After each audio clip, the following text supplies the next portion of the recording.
Podia ter rejeitado, mas não rejeitou.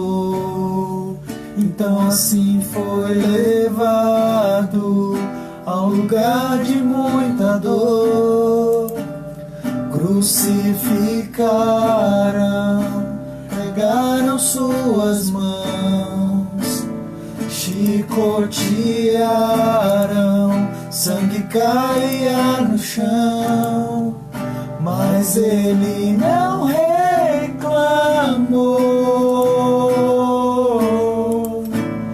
Ele não reclamou.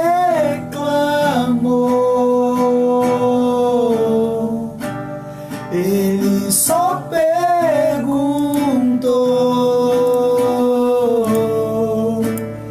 em alta voz gritou: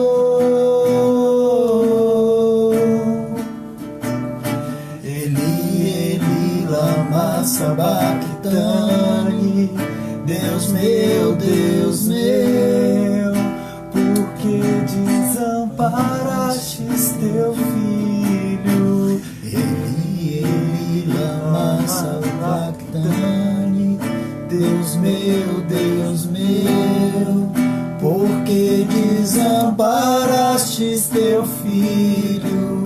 E eis que o véu se rasgou, a terra tremeu, algo acontecia entre a terra e o céu. O véu se rasgou, povo assim falou: verdadeiramente és o Filho de Deus.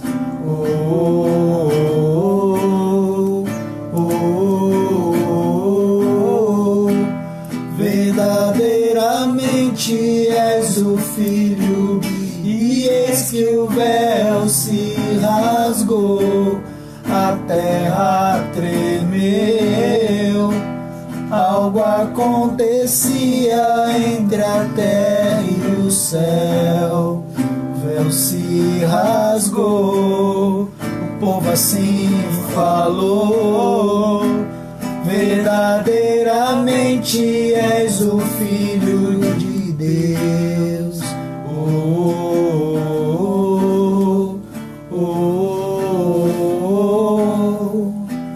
Verdadeiramente és o Filho de Deus.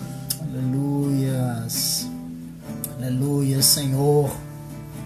Graças nós te damos, Senhor, por estarmos aqui, pela tua bondade e cuidado por nossas vidas, pela forma maravilhosa como o Senhor tem se revelado a cada um de nós, como teu Espírito tem falado conosco, como que o Senhor tem nos conduzido na vida. Em nome de Jesus, nós somos eternamente gratos a Ti, por tudo que o Senhor tem sido para nós, tudo que o Senhor é. Muito obrigado. Obrigado pelo Teu governo sobre nós e sobre o Teu governo neste dia, sobre nossas vidas. Te pedimos que o Senhor nos conduza, Tua palavra seja revelada a nós, Teu Filho Jesus seja revelado a nós. Em nome de Jesus Cristo. Amém. Aleluia. Amém. Olá, amados. Bom dia. Muito obrigado, meus filhos, pela ajuda aqui. Amém. Temos aí alguns amados aí já nos acompanhando. E vamos dar continuidade ao nosso tempo hoje. Hoje foi um dia difícil, muito difícil.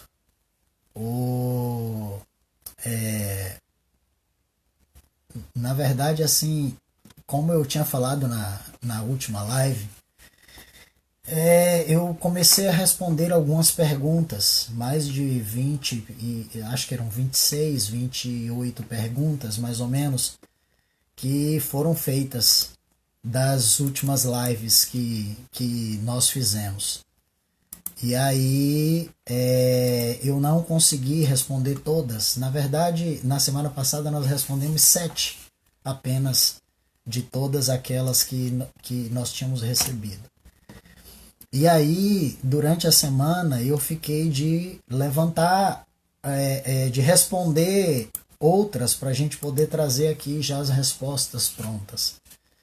Mas foi tão corrida a semana e eu estava tentando, na verdade, organizar, compilar aquelas perguntas. E foi um trabalho muito difícil porque algumas perguntas elas eram relacionadas ao mundo e ao anticristo, outro grupo de perguntas relacionadas à confissão de pecados, outro grupo de perguntas relacionadas à expressão reino de Deus, outro grupo de perguntas relacionadas a discipulado. Só que haviam algumas perguntas, na verdade, que elas eram relacionadas a tudo praticamente. E eu não estava conseguindo fazer esse compilado, de dividir essas perguntas em grupo. Eu peço até desculpas, porque nós tivemos um pouco uma certa dificuldade para começar a live hoje, porque eu acabei me atrasando. Eu fiquei ontem até um pouco mais tarde, e hoje eu estou desde as 7h pouca da manhã tentando organizar as perguntas, e eu movimentava elas de grupos. Eu tirava, não, isso aqui não cabe nesse grupo, cabe nesse aqui. E no final das contas eu acabei de falar agora para os meus filhos de que não ficou pronto do jeito que eu queria, mas vai assim mesmo, o Espírito Santo vai conduzir. E talvez algumas coisas elas possam estar aqui fora de ordem. Talvez eu vá falar sobre um tema hoje que eu acabe repetindo semana que vem, porque são perguntas diferentes relacionadas ao mesmo tema, mas vamos lá. O Espírito Santo vai nos conduzir nesta manhã.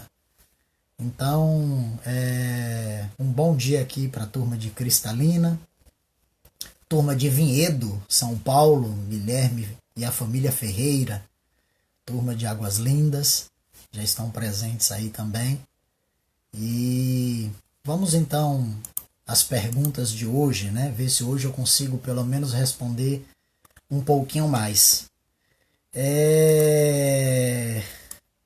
Então, vamos lá. Começando agora com a primeira pergunta, né? Foi uma pergunta que eu queria ter respondido na semana passada, porque eu achei essa pergunta extremamente importante, mas na semana passada eu tinha outros pontos, outros assuntos para tratar, e aí por conta disso essa pergunta ficou. E quando estavam faltando ali 5 minutos para eu terminar a live, essa era a próxima pergunta. Aí eu digo, eu não vou conseguir responder essa pergunta em 5 minutos. Então eu vou guardar essa pergunta para a semana que vem. E foi o que eu fiz. E foi uma das perguntas assim mais interessantes que eu recebi, porque essa pergunta, na verdade, me fizeram ela pessoalmente. E a pergunta, quando ela é feita pessoalmente, você consegue discernir o coração da pessoa que está fazendo.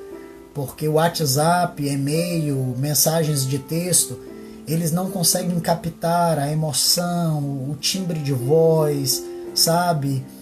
A lágrima nos olhos. Então,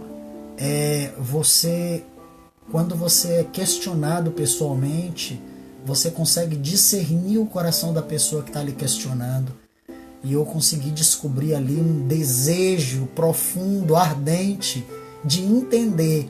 Então não era um questionamento no sentido de simplesmente me pôr à prova, mas eu percebi ali que era um questionamento puro, verdadeiro, genuíno, e por isso eu achei essa pergunta tão interessante. Mas a pergunta foi a seguinte: a pessoa ela me perguntou assim, em muitas lives que você fez, você falou de um povo ferido. Quem são os feridos que você tanto fala? Achei interessante. E aí, no momento em que a pessoa me fez essa pergunta, quem são os feridos que você tanto fala?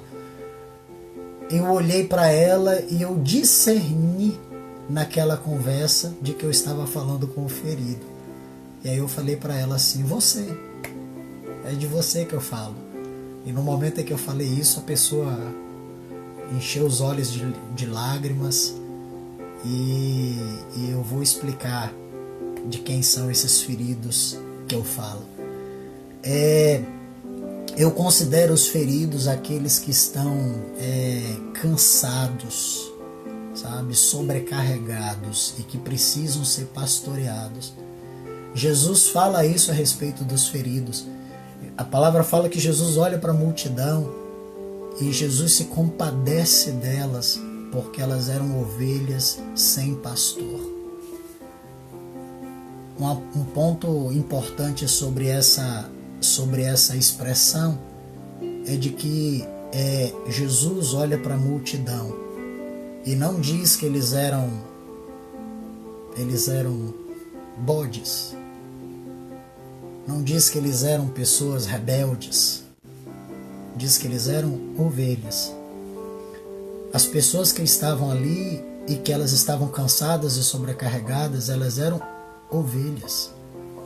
Ovelha é uma expressão, um significado de alguém que busca Cristo, alguém que está atrás de Cristo, que quer aprender com Cristo. Mas Jesus diz que elas eram ovelhas, mas elas eram sem pastor. E a grande pergunta, na verdade, é o seguinte: hoje nós vivemos num mundo com tantos pastores, com tantas congregações, com tantas igrejas. Eu brinco dizendo, por exemplo, aqui que na cidade que eu moro tem mais igreja do que farmácia, né? Então é uma em cada esquina, às vezes tem 2, 3 no mesmo lugar. Então, se nós estamos vivendo um momento com tantas igrejas e tantos pastores, e não somente pastores, mas pessoas que se autodenominam bispos, apóstolos, só faltam ser querubins, serafins, sabe, anjos. Então, num mundo de briga de títulos, o que nós percebemos é que enquanto essas pessoas brigam por títulos, o povo está cansado, o povo está sobrecarregado. E esse povo dessas congregações são ovelhas que não estão sendo pastoreadas. Quando você pastoreia um ferido, ele é curado e ele passa a buscar outros feridos, porque ele já experimentou 2 lados da vida. Ele experimentou os 2 lados da moeda. Primeiro ele experimentou uma vida de solidão. Primeiro ele experimentou uma vida de abandono, uma vida onde ele ia num culto e onde ninguém sabia o nome dele.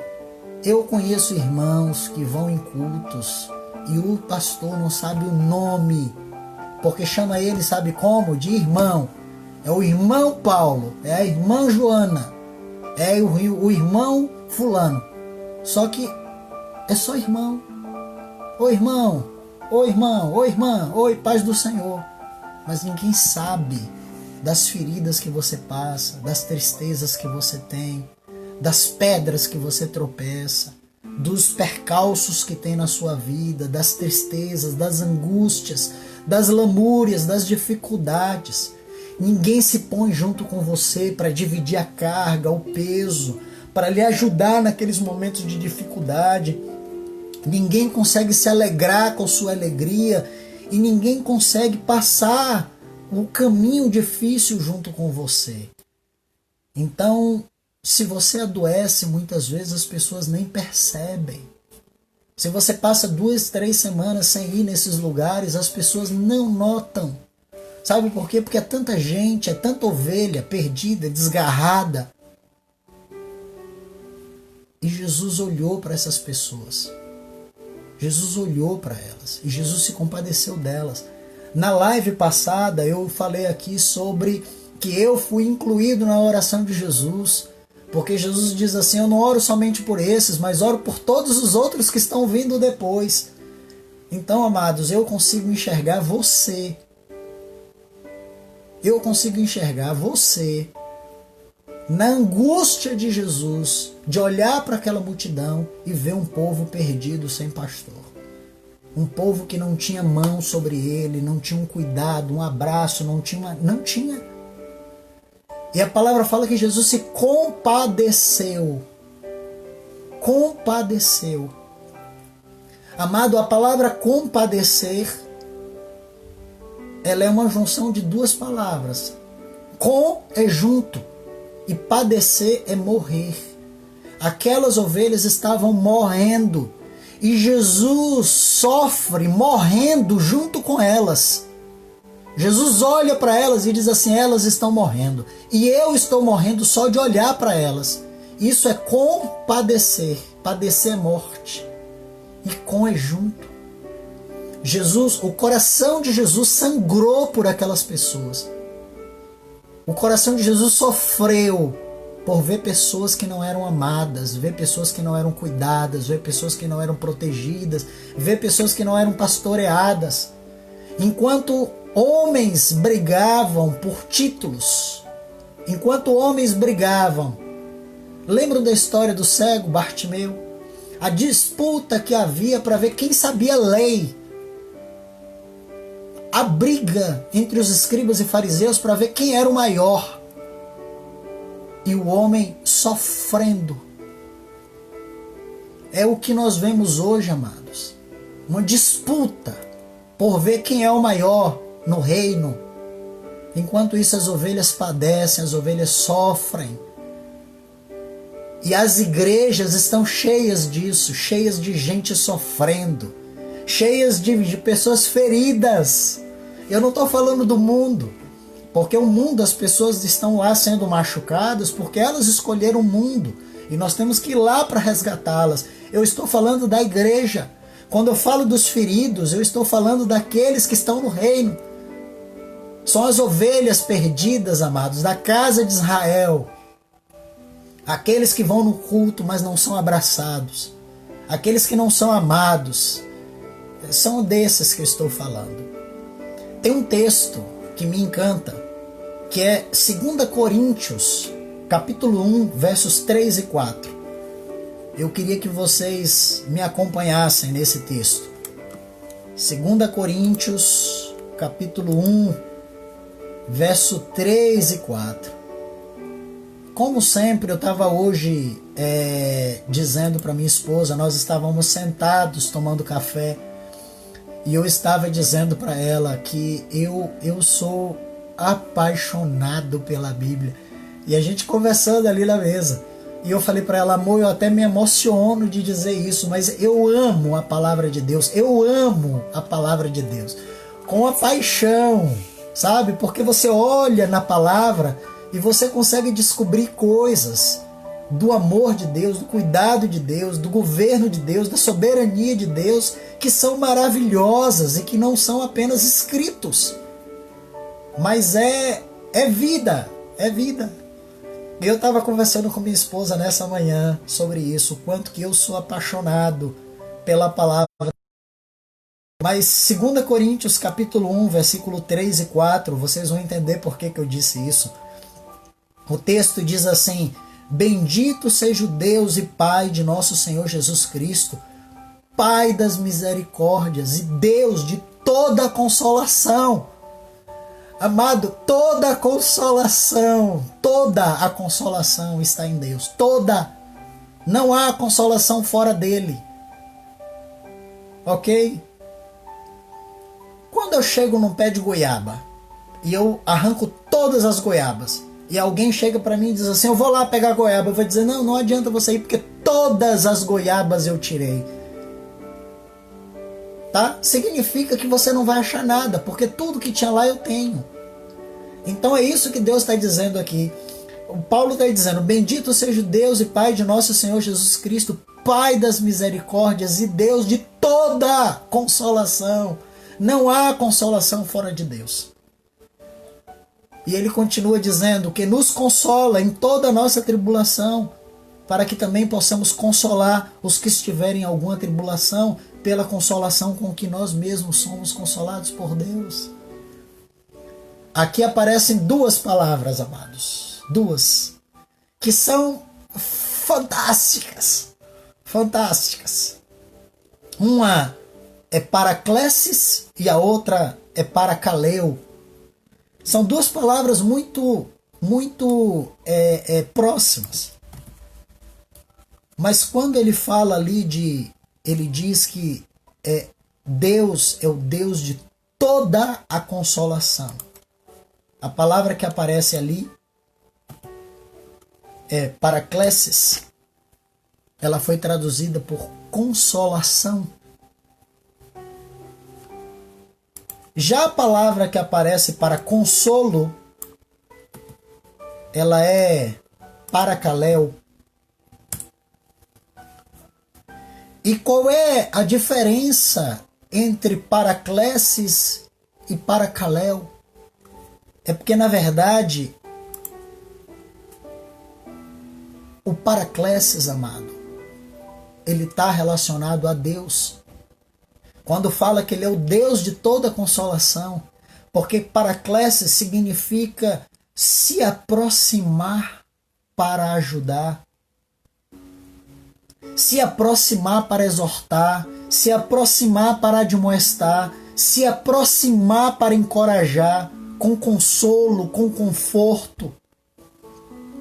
Isso é que significa paraklesis. Deus se aproximou de nós. No nosso vocabulário, no português, nós temos a palavra consolo, mas consolo, na verdade, ela é a junção de duas palavras do latim, que é consolo. Solo é sozinho. Quando alguém lança uma carreira solo, ela lança uma carreira sozinho. Tá? Os cantores têm uma dupla, e aí de repente eles se separam e dizem assim, vou fazer carreira solo. Carreira solo é carreira sozinho. Solo é uma palavra do latim que quer dizer só. E a palavra com, eu já falei para vocês, é junto. Então consolo é andar junto daquele que está só. Consolo.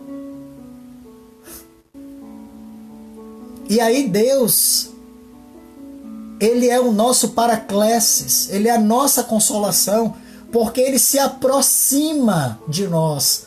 A palavra paraklesis é você se aproximar de quem está só. E Deus se aproximou de nós.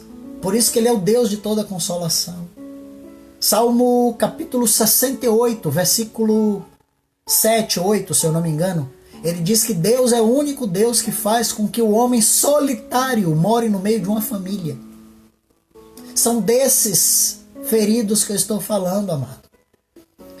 Os feridos são aqueles que estão dentro da igreja, mas estão sozinhos. E Deus quer ser o paraklesis deles, Deus quer se aproximar deles, para exortá-los, para admoestá-los, para encorajá-los, para consolá-los, para confortá-los, para descansá-los. E sabe como é que Deus faz isso? Através da igreja. Por isso que nós temos que ir atrás dos que estão perdidos, atrás dos que estão sós, atrás dos que estão solitários. Porque essa é uma característica de Deus, que é o paraklesis, que é você se aproximar daquele que está só. E você dizer para ele assim, quem é você? Tudo bem? Qual é o seu nome? Quais são as suas dores? Quais são as suas dificuldades? No que eu posso te ajudar? E a outra palavra, parakaleo, ela é um pouco diferente do paraklesis, porque enquanto o paraklesis significa você se aproximar da pessoa, o parakaleo é você chamar a pessoa para andar do seu lado. É você convocar ela. É você dar a ela uma ordem para que ela venha. Quando Jesus fala para os discípulos, não os discípulos de Jesus, mas os discípulos dos discípulos, né? João chegam para ele e dizem assim, onde é que você anda? E Jesus diz assim, venha e vê, ou seja, parakaleo, ande comigo, venha cá. Cola em mim, como diz o nordestino, cola em mim, cola em mim. E é isso que nós precisamos fazer, amados. Quem são os feridos? São esses. As ovelhas perdidas da casa de Israel. Aqueles que estão só, que estão no meio das denominações, mas estão só. É isso. Vamos lá, a segunda pergunta. Espero que eu tenha conseguido responder essa. Segunda pergunta. Me mandaram uma mensagem perguntando o seguinte: o espírito do anticristo não seria uma pessoa? Não. Ó, espírito do anticristo. Espírito nunca pode ser uma pessoa, né? O anticristo, ele é uma pessoa. 2 Tessalonicenses capítulo 2, do 1 ao 11, que foi o que nós lemos aqui em uma das lives. 2 Tessalonicenses capítulo 2, do 1 ao 11. Eu vou ler do 1 ao 3, tá bom? Ele diz assim: caros irmãos, quanto ao retorno do nosso Senhor Jesus Cristo e a nossa união com Ele, vos suplicamos que não permitais que o vosso modo de crer seja influenciado, nem fique amedrontado por causa da profecia, palavra ou cartas atribuídas indevidamente à nossa autoria, como se o dia do nosso Senhor já tivesse chegado. Não vos deixe enganar de forma alguma por ninguém, porquanto daquele dia virá apostasia. E então, naquele dia, será revelado o homem da iniquidade, o filho da perdição. Amados, nós conheceremos o anticristo, a pessoa, o homem do anticristo. Nós conheceremos ele. Mas a palavra diz que no versículo 3, no dia da apostasia, no dia do grande dia, será revelado o homem da iniquidade. Ali nós vamos conhecer o homem da iniquidade. O homem, como a tradução significa, o homem de pecado, filho da perdição, o perverso, o opositor, o anticristo, o homem de iniquidade, o iníquo, a besta. Ele será revelado, amados, no final dos tempos. Mas até lá, nós conviveremos com o espírito do anticristo. E o espírito do anticristo não é uma pessoa. O espírito do anticristo, ele atua no mundo desde a revelação de Jesus. Ele é uma manifestação sorrateira, silenciosa, de tudo que se opõe ao Messias e ao seu reino. Por isso que o versículo 2 diz que você não pode permitir que o seu modo de crer seja influenciado. Porque nós não somos influenciados por homens, nós somos influenciados por ideias. Nós somos influenciados por conceitos, por maneiras de pensar. Por isso que nós temos que ter cuidado com a nossa maneira de pensar. Tá bom? Então respondi essa pergunta aí. O espírito do anticristo não é uma pessoa. O anticristo é uma pessoa que vai se revelar, mas o espírito dele já está atuando desde o início do mundo. Agora, terceira pergunta, eu juntei duas. Tá bom? Eu juntei duas perguntas. Porque uma pergunta, a pessoa pediu para eu explicar um pouco mais sobre o espírito do anticristo. E na outra pergunta, a pessoa me questionou sobre o que eu quero dizer quando eu falo sobre o princípio do relacionamento com o mundo. Eu juntei essas duas perguntas. E vocês vão entender. Você pode dizer, o que o mundo tem a ver com o espírito do anticristo? Bom, vamos entender. Tiago, capítulo 4, versículo 4. Tiago 4, 4. Dá um tempinho aí para vocês acharem. Tiago 4, 4. Amados, não há parceria entre o mundo e a igreja. O mundo, ele vive uma cultura, uma ideia baseada no anticristo, é o espírito do anticristo. Por que anticristo? Porque é anti, ou seja, é contra Cristo. Tudo que o mundo ensina é contra Cristo. E tudo que a igreja ensina é a favor de Cristo. Então mundo e igreja não pode ter parceria. Tiago 4,4 diz assim, adúlteros. Pera. Calma lá. Por que Tiago está chamando de adultério? Mas assim, deixa eu tentar entender. Adultério não é eu deitar com uma mulher que não é minha? Não, amados.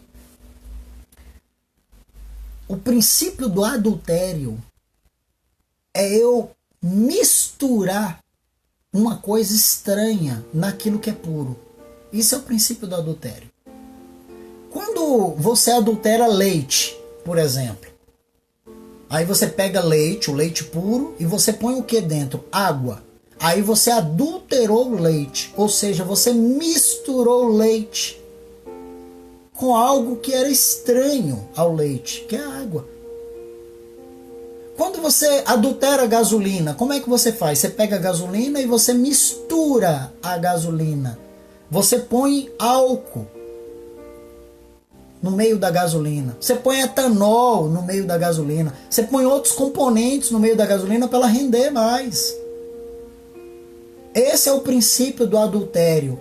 Paulo, quando fala aqui de... Tiago, quando fala aqui de adúlteros, Tiago não está se referindo ao adultério do homem e mulher. Tiago está se referindo à mistura. Algo adulterado. É quando nós misturamos as coisas de Deus com as coisas do mundo. Princípios de Deus com princípios do mundo. Princípios de Cristo com princípios do anticristo. E aí Tiago fala aqui, adúlteros. Ou seja, vocês estão misturando coisas. Vocês não estão cientes de que a amizade do mundo é inimizade contra Deus. Água e óleo não se misturam. Olha, se você quer ser amigo do mundo, você se torna inimigo de Deus.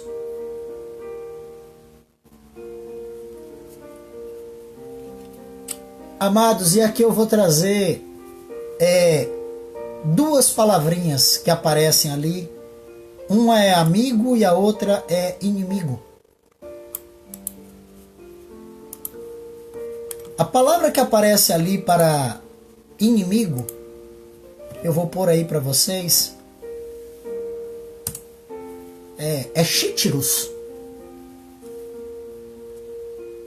É chítiros ou equíteros. Ela significa algo que detesta o outro, que se opõe ao outro. Esse texto ele é muito usado, principalmente no Velho Testamento, para descrever pessoas que estão em inimizade contra Deus por causa do seu pecado. O texto quando diz, ora, vocês não sabem que o pecado de vocês causam inimizade, separação entre você e o seu Deus. Ali é quíteros. É algo que se opõe, é algo que é contrário. Se aqui é verde, aqui é azul. Se aqui é sim, aqui é não. Se aqui é um, aqui é dois. Se aqui é ligado, aqui é desligado. É o oposto. É a mesma palavra que é usado para dar característica ao diabo. Porque o diabo é o opositor de Cristo. Equíteros, que foi traduzido aí por inimigo, significa algo que se opõe. E Tiago está dizendo, vocês são adúlteros, vocês estão misturando as coisas. Porque a amizade do mundo é inimizade contra Deus. Se você é amigo do mundo, você se põe contra Deus, porque o mundo pensa diferente de Deus. Se você quer ser amigo do mundo, você se torna inimigo, equíteros. Tudo que o mundo prega é diferente, amados. Não pode haver união entre luz e trevas. Por isso que não pode um homem cristão, uma mulher cristã se envolver com alguém que é do mundo. São princípios diferentes. Que união há entre luz e trevas? Nenhuma. Vocês estão ligados em coisas diferentes. Estão ligados, amados, em coisas diferentes. Não há possibilidade. Se você tentar fazer essa caminhada unindo Cristo ao mundo, isso é adultério. É uma mistura que não vai dar certo, amados. Estraga.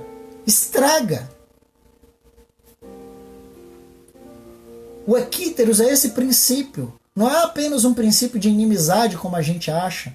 De dizer assim, não, é uma inimizade. Princípio, Deus tem outro princípio, Mas assim, nós podemos fazer com que essas coisas caminhem juntos. Amado, não pode.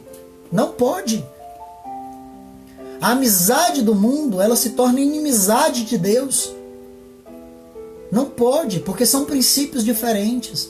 O mundo pensa de uma forma e Deus pensa de uma outra forma, oposta. Não é que são coisas parecidas.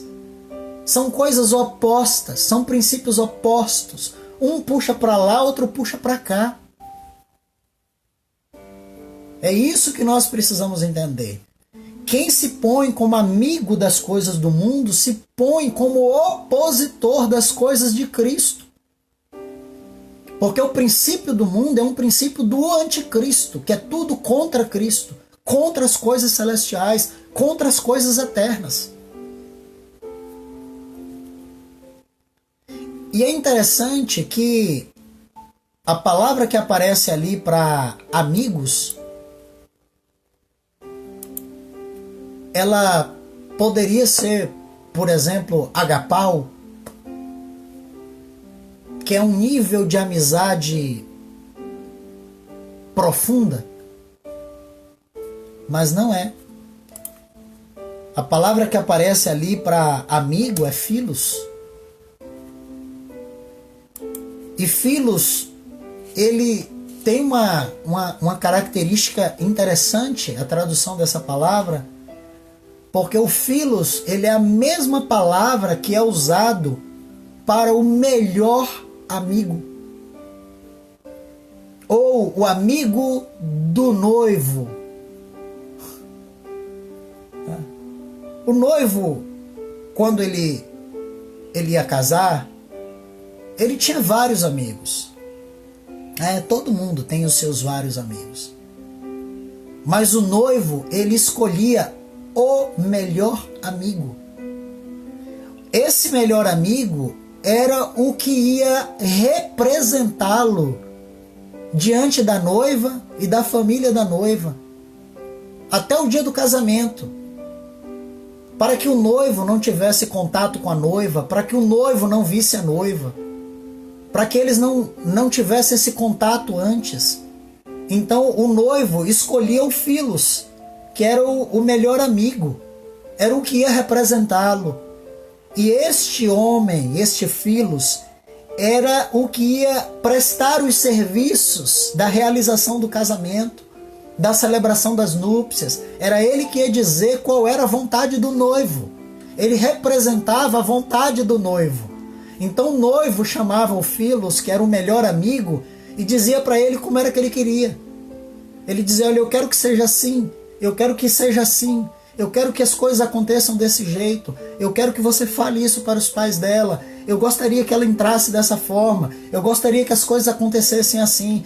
E o philos, ele escutava aquilo, e ele ia lá e ele representava o noivo. Ele representava o noivo. Ele dava esse feedback de qual era a vontade do noivo. E ele dizia assim: eu vim aqui em nome do noivo. E o noivo disse isso. E a vontade do noivo é essa. Isso é interessante. Porque philos é como se fosse um melhor amigo. Esse mesmo texto, ele aparece depois em João 15,15.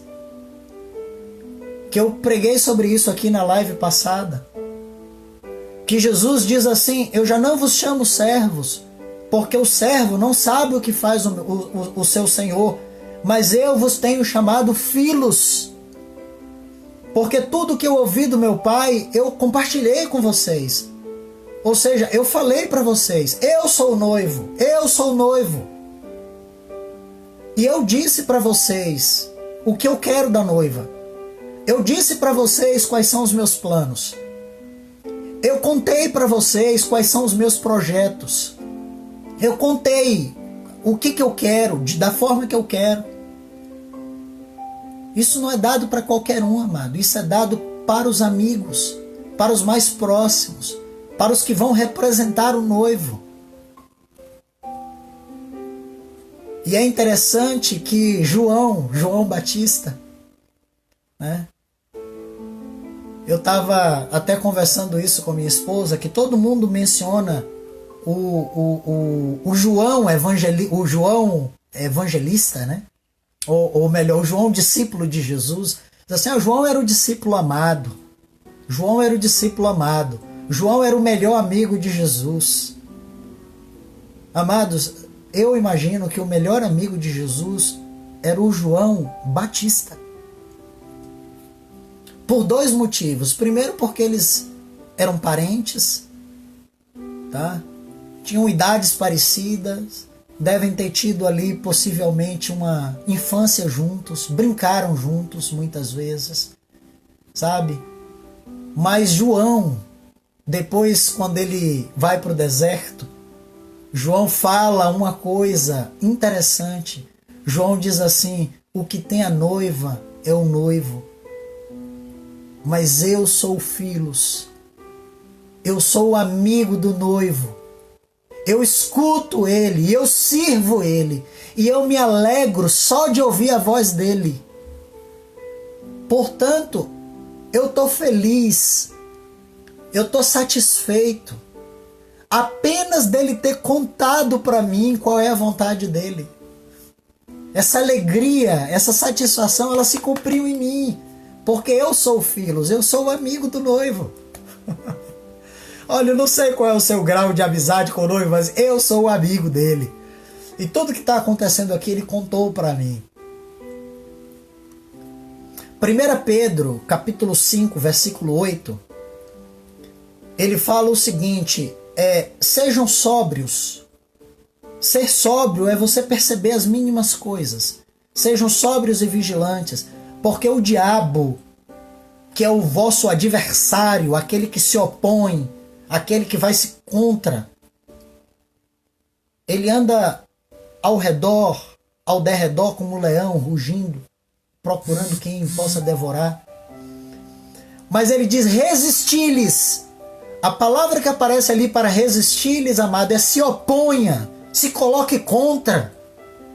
O princípio do mundo é esse. É você se opor. É você não aceitar, é você não permitir. Eu me ponho contra. Me ponho contra. Se ele falar que é sim, eu digo que é não. Se ele falar que é não, eu digo que é sim. Eu sou contra. Porque nós somos de Cristo. E há um princípio que prevalece no mundo, que é o princípio do espírito do anticristo. Um espírito de tudo aquilo que é contra Cristo. E nós nos opomos a isso. Nos opomos a todo pensamento, toda ideia, tudo que seja contra Cristo. Amar o mundo é você concordar com as coisas que são contra Cristo. É você se tornar parceiro das ideias que são contrárias a Cristo. Isso é que é amar o mundo. Por isso que João diz lá em 1 João capítulo 2, versículo 15, João diz, não amem o mundo, nem o que tem no mundo. Não amem. Não amem. Você sabe por quê? Porque se alguém ama o mundo, o amor do Pai não está nele. E ali ele mostra o que o mundo pensa. Ele diz, tudo que há no mundo, as paixões da carne, a cobiça dos olhos, a ostentação, isso não provém de Deus. Isso é do mundo. Se alguém concorda com as ideias do mundo, significa que ela está indo contra as ideias de Cristo. Essa pessoa que está indo contra as ideias de Cristo, ela não possui o amor do Pai. Sabe por quê, amados? Porque o amor do Pai é o amor por tudo que é eterno. Por tudo que é de Cristo. Então, quando você concorda com as coisas do mundo, com as ideias do mundo, com os pensamentos do mundo, você concorda com as ideias que são do anticristo. Quem tem o amor do Pai tem o amor pelas coisas eternas e se opõe a qualquer ideia que vá contra isso. E isso é tão verdade que se você continuar no texto, você vai ver que no próximo versículo, João já começa a falar do espírito do anticristo. Tá bom? Então o relacionamento com o mundo é esse. O relacionamento com o mundo é você concordar com as coisas que são contra Cristo. Isso é que é relacionamento com o mundo. Vamos à quarta pergunta.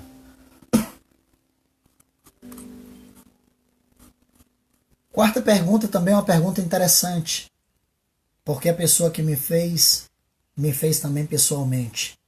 E eu consegui entender um pouco do questionamento dela. Ela pediu que eu explicasse um pouco mais sobre confissão de pecados. E foi interessante que a pessoa falou assim, olha, toda vez que você fala sobre confissão de pecados, você fala de uma maneira diferente. É como se eu estivesse ouvindo outra pessoa falando. Então eu quero saber o que você entende sobre confissão de pecados. E aí eu brinquei com ela, eu falei, olha, tudo isso que eu falei, mesmo que tenha sido coisas diferentes, é tudo isso que eu creio, porque elas não se opõem. É porque confissão de pecados é muito abrangente. Muito abrangente. Toda pessoa que chega no reino de Deus, não vou dizer na igreja, no reino de Deus, ela traz uma velha maneira de viver. Eu já falei sobre isso nas últimas lives. É uma bagagem de pecado que a pessoa traz, uma bagagem de trevas, de culpas, de situações que ela não sabe como resolver, que estão escondidas no íntimo.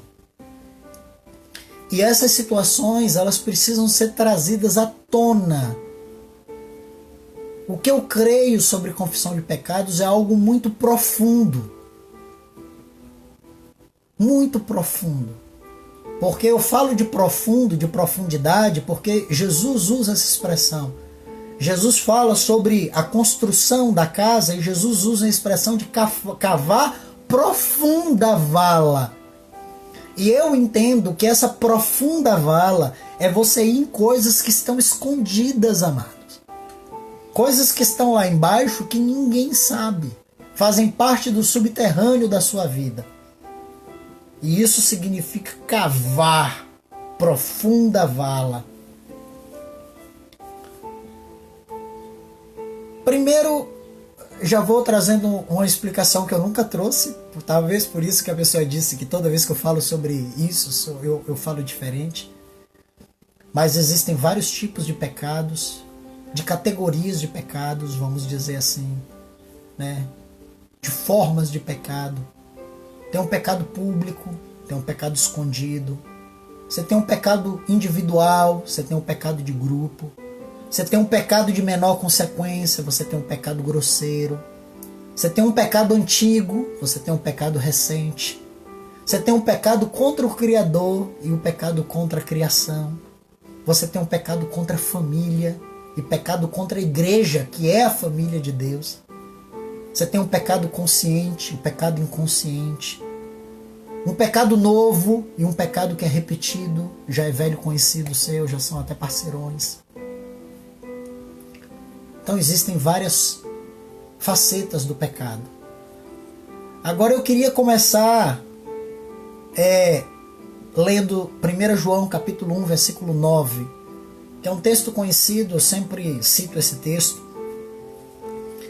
Eu gosto desse texto de 1 João 1,9 porque para mim ele é um texto condicionante.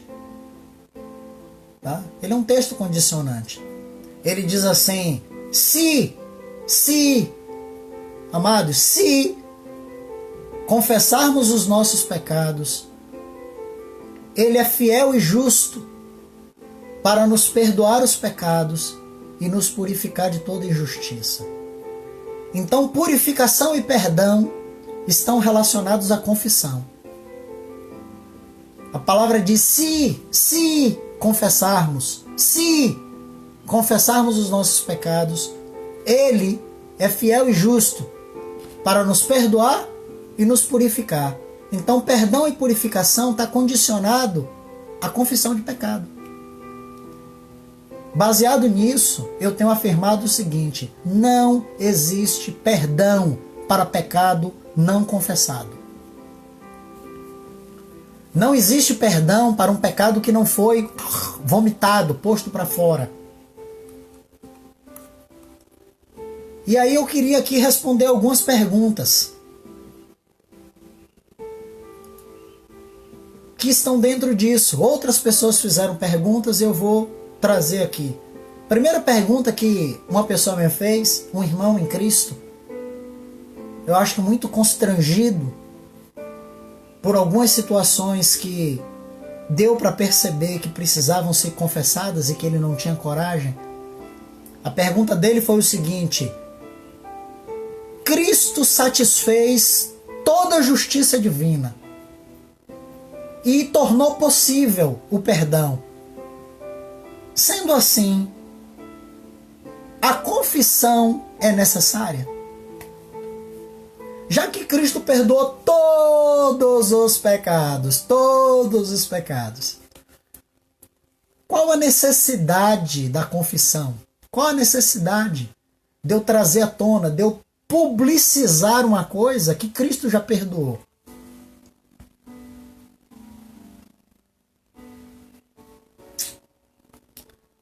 Eu falei para ele o seguinte, eu falei, olha, vamos ler Provérbios 28:13. O que diz lá em Provérbios 28:13? Vamos abrir aqui. Provérbios 28:13 diz assim: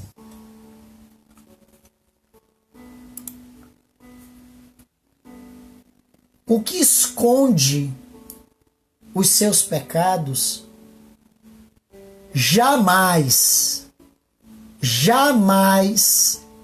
prosperará. Mas quem reconhece seus pecados, confessa e abandona, recebe toda a compaixão de Deus.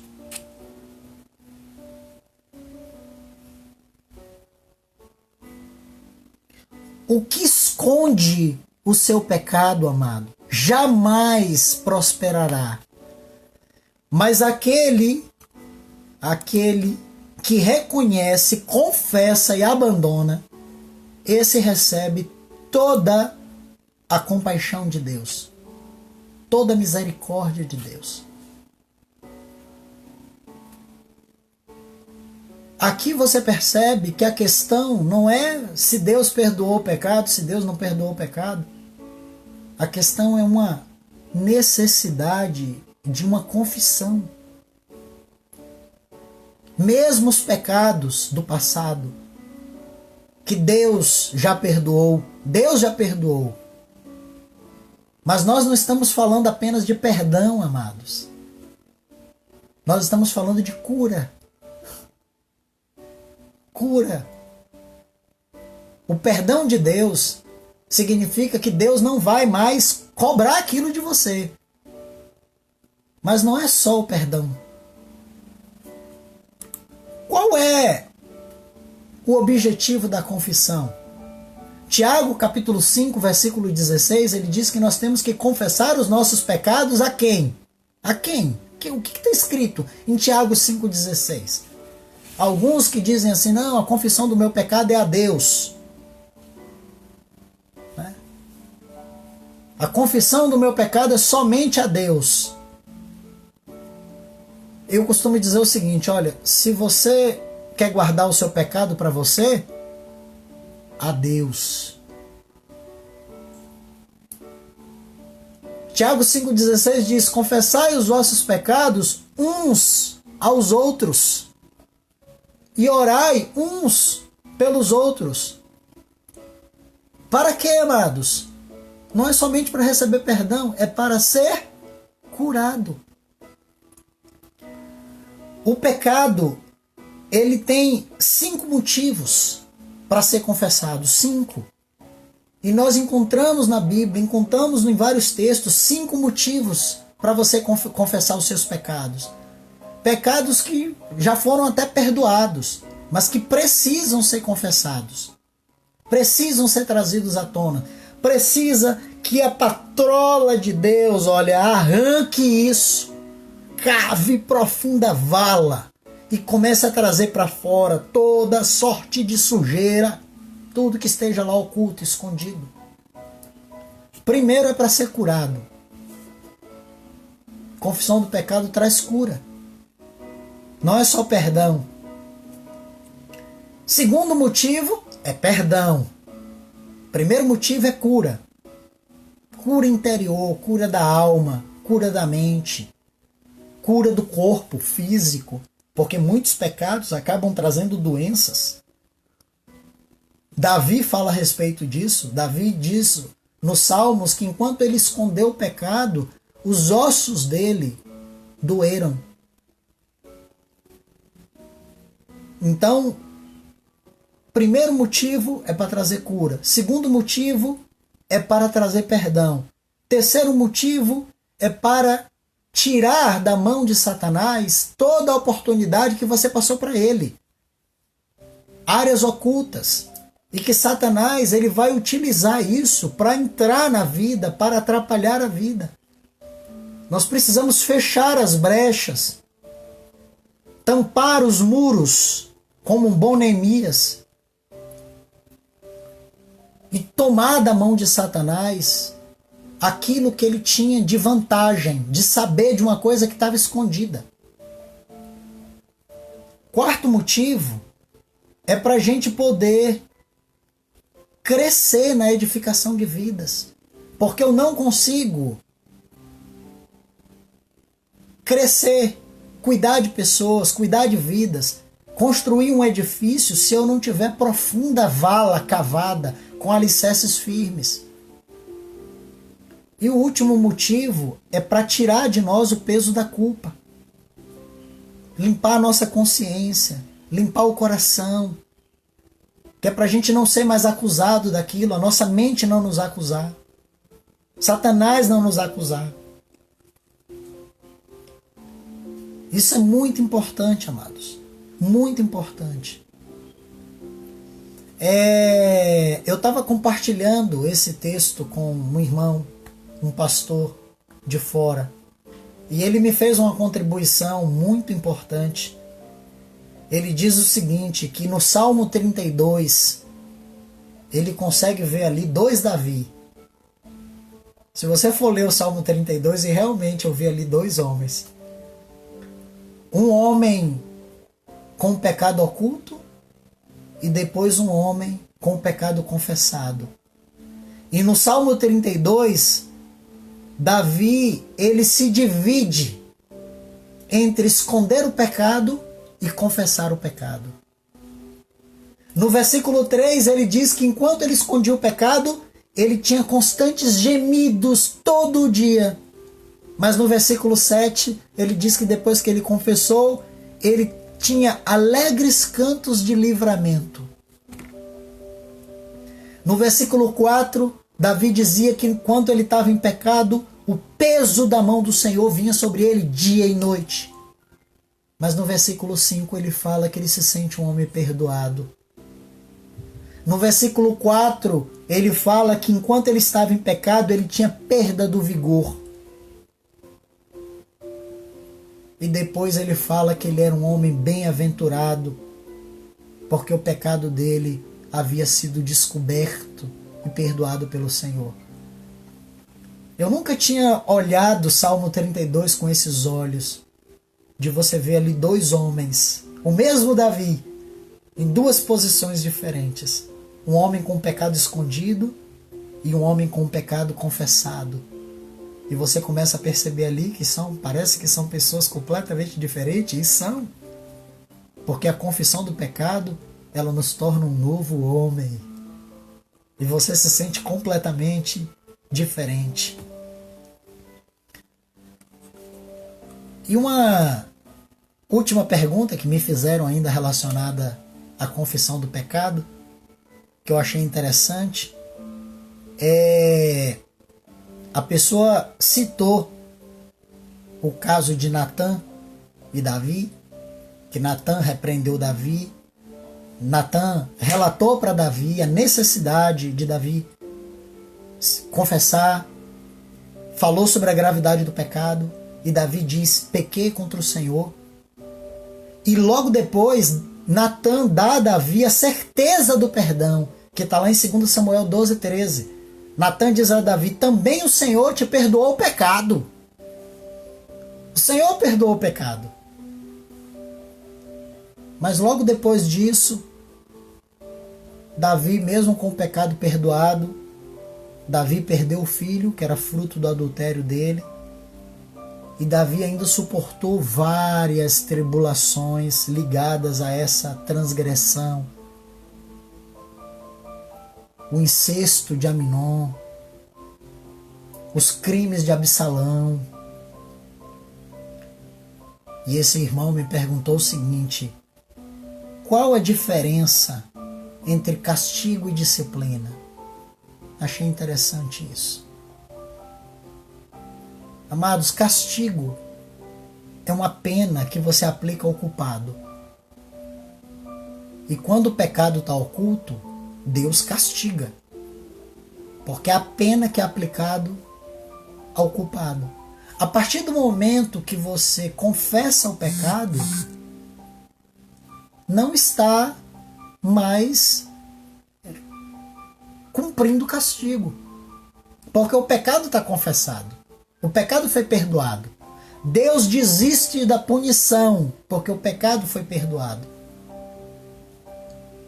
Mas Deus não desiste da disciplina, amados. Porque a disciplina, ela é uma consequência do nosso pecado. É como um filho fora do casamento. Um homem que engravida uma mulher que não é a sua esposa. Ali há um castigo e uma disciplina. E o castigo de Deus, ele vem pela atitude, pelo pecado. Mas quando há uma confissão, Deus desiste. Deus desiste da punição. Porque o pecado foi confessado. Houve perdão. Mas Deus não abre mão de nos disciplinar. Deus não abre mão de que a gente assuma a consequência. Deus não abre mão de que eu assuma a responsabilidade pelo meu pecado. As consequências que vão vir, eu vou ter que assumir. Então, disciplina é consequência. Mas castigo, ele está relacionado à falta de perdão. Amém? Só para finalizar, uma última pergunta. Me questionaram, quinta pergunta. Na semana passada eu só consegui responder 7. Hoje eu só vou conseguir responder 5. Porque tinham 2 perguntas que eu precisava gastar um pouco mais de tempo. Mas a quinta pergunta foi sobre quando eu falei sobre princípios e métodos. E eu falei que o propósito eterno de Deus, o propósito eterno de Deus, ele é um princípio. E a pessoa diz assim: o propósito eterno de Deus não seria um método? Amados, Romanos 8, 28 e 29. Eu tenho esse texto de cabeça. Memorizo esse texto desde os meus 15 anos de idade. Romanos 8, 28 e 29 é o propósito eterno de Deus. Que ele diz: nós sabemos que todas as coisas cooperam para o bem daqueles que amam a Deus, daqueles que são chamados segundo o seu propósito. Porquanto aos que de antemão conheceu, também os predestinou para serem conformes à imagem de seu Filho, a fim de que ele seja o primogênito entre muitos irmãos. O propósito eterno de Deus não pode ser um método, porque o propósito eterno de Deus, o nome já diz, é um propósito, e ele é eterno. Se ele é um propósito e ele é eterno, ele não pode ser um método. Ele é um princípio. Ele é um princípio. Todas as coisas vão cooperar para o nosso bem.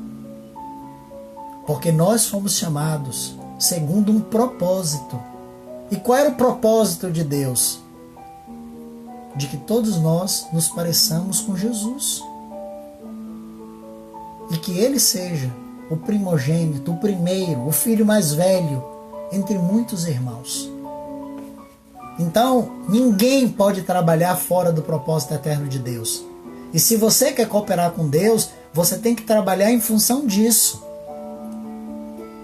Todos os outros evangelhos que existem por aí e que eu mencionei aqui na última live, evangelho das ofertas, evangelho da prosperidade, evangelho dos milagres, todos os outros evangelhos que existem por aí, eles na verdade são métodos que os homens inventaram para atrair gente. Mas o propósito eterno de Deus, ele é um princípio.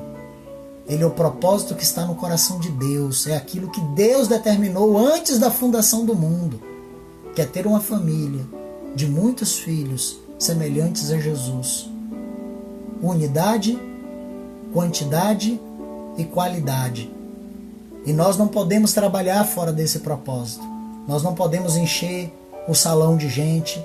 Nós não podemos ir atrás de estar salvando gente, manter essas pessoas na igreja, de termos o nosso trabalho reconhecido, de termos o nosso nome reconhecido e da gente subindo de cargo. É diácono, depois vira pastor, depois vira apóstolo, depois vira não sei o que, depois você vira arcanjo, depois você vira... sabe? Não existe isso. Se nós não trabalharmos como Paulo, se nós não ensinarmos para as pessoas todos os princípios de Deus, com o objetivo de que essas pessoas elas cresçam, de que elas produzam, de que elas gerem outros frutos e de que essas outras pessoas gerem outros frutos, de que sejam homens segundo o coração de Deus, nós não estaremos trabalhando de uma maneira completa. E eu quero finalizar lendo Colossenses 1:28, que para mim é um texto que todo pastor deveria ter de cor, saber de cabeça. Colossenses capítulo 1, versículo 28, que ele diz assim: a ele, não é mais a ninguém, a ele, portanto, nós proclamamos. Não proclamamos o nosso nome para as pessoas, não proclamamos o nome da nossa igreja, nós não proclamamos os dias do nosso culto, nós não proclamamos o que nós fazemos. Ah, porque nós fazemos milagres. Ah, porque nós somos assim, porque nós temos ar-condicionados, porque nós... Não. Nós proclamamos a Ele. É a Ele que nós proclamamos, é o nome dEle. Aconselhando e ensinando a cada pessoa, cada um individualmente, não é a todo mundo, a cada um individualmente, com toda a sabedoria, para que apresentemos todo homem perfeito em Cristo. É a Ele, portanto, que nós proclamamos e aconselhamos e ensinamos a cada pessoa com toda a sabedoria, para que nós possamos apresentar todo homem perfeito em Cristo. Fazer com que todo homem chegue diante de Cristo perfeito. Podemos afirmar, como Paulo afirmou, lá em Mileto, que mandou chamar os presbíteros de Éfeso. E Paulo lá em Mileto, abraçado com eles, chorando com eles, Paulo diz assim: durante 3 anos eu ensinei para vocês tudo o que vocês tinham que saber a respeito de Deus. Tudo o que vocês precisavam saber a respeito do reino, a respeito do Senhor, de como se portarem, de como serem homens, de como conduzirem suas casas, de como terem uma vida, de ser luz no mundo corrupto. Eu ensinei para vocês 3 anos. Portanto, eu estou livre do sangue de vocês. Porque o que eu tinha que fazer eu fiz e apresentei vocês perfeitos em Cristo. Amados, esse é o propósito eterno de Deus. É o propósito que todo pastor tem que ter em mente. Todo pastor tem que ter em mente. E assim nós finalizamos aqui o nosso tempo hoje.